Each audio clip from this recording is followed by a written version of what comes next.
Good morning, everybody, and welcome to the 12th week of the spring 2016 semester in English 1101. All right, so over the weekend, I got the first drafts read and commented on. That those of you that submitted first drafts, and again, for those of you that allowed me to do this over the phone with you, I want to say thank you. You saved me a ton of time. For those of you that insisted that I write these comments out, I've got them written out for you now, and you should see those in your email. They'll be in Word documents. Bear in mind that I not only have comments peppered throughout the paper, usually of grammatical mistakes or places where I think you need to clarify, but I also have some general statements at the end. If you included a works cited page, which not all of you did, but if you included a works cited page, then your comments are at the end of the works cited page. If you did not, they're just at the end of the essay. Bear in mind that this is a research paper, and it means that you have to not only do research, but use that research in your actual paper. There are resources on how to do that in the research paper folder.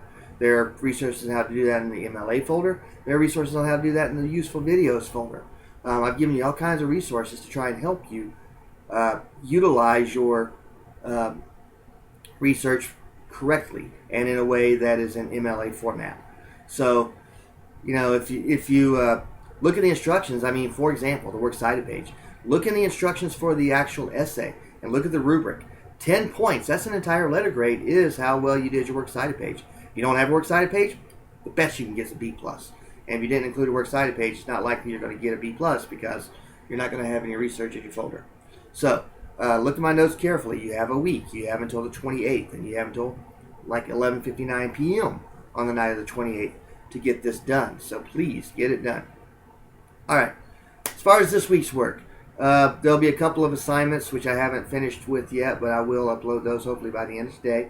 One of them is on logical fallacies. Logical fallacies are essentially any flaw in the reasoning of an argument. So, for example, some of these have Latin names like post hoc ergo propter hoc, which is basically translated from Latin into after, therefore, because of. This is a flaw in the cause and effect. And the best example I can give of that is I take this ink pen and I stick it in my ear. And people say, well, what have you got an ink pen in your ear for? And I say, it's to keep the elephants out of Albany. And of course, your response is, well, there are no elephants in Albany. And to which I say, see, it's working, right?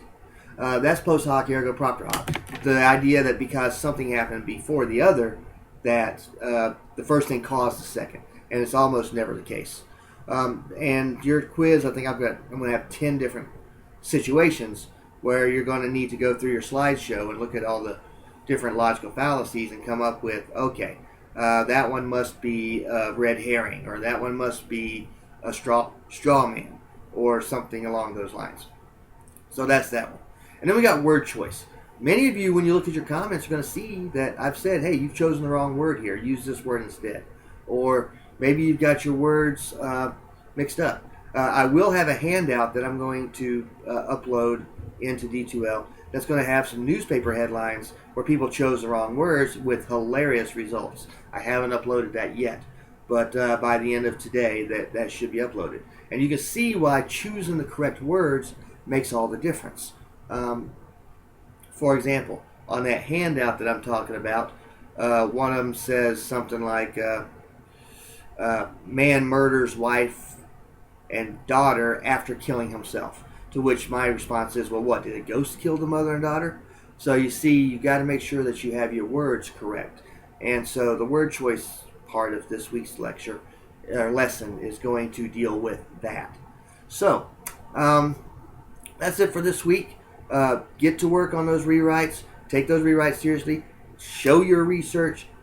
Document your research properly in MLA format. Give me a works cited page. And make sure that your arguments are solid as well. And with that in mind, if you have any questions, send me emails or call me during my office hours or drop by my office during office hours, and we will take it from there. Have a good week.